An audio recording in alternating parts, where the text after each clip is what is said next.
తెలంగాణ రాష్ట్ర శాసనసభ స్పీకర్ గడ్డం ప్రసాద్ గారు ఈ రోజు ఇచ్చినటువంటి తీర్పు కాంగ్రెస్ పార్టీ నాయకురాలు సోనియా గాంధీ గారి భర్త రాజీవ్ గాంధీ గారు తీసుకొచ్చినటువంటి చట్టం పార్టీ ఫిరాయింపుల చట్టం 10వ షెడ్యూల్ రాజ్యాంగం.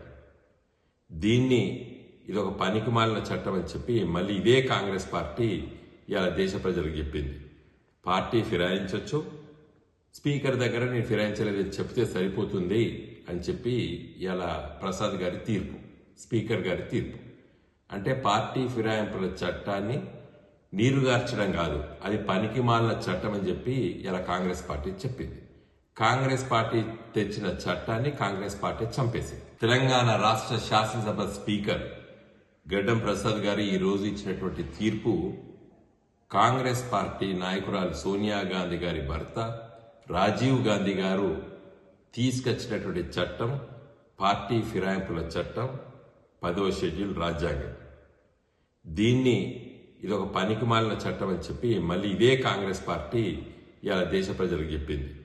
పార్టీ ఫిరాయించవచ్చు, స్పీకర్ దగ్గర నేను ఫిరాయించలేదని చెప్తే సరిపోతుంది అని చెప్పి ఇలా ప్రసాద్ గారి తీర్పు, స్పీకర్ గారి తీర్పు. అంటే పార్టీ ఫిరాయింపుల చట్టాన్ని నీరుగార్చడం కాదు, అది పనికిమాలిన చట్టం అని చెప్పి ఇలా కాంగ్రెస్ పార్టీ చెప్పింది. కాంగ్రెస్ పార్టీ తెచ్చిన చట్టాన్ని కాంగ్రెస్ పార్టీ చంపేసింది.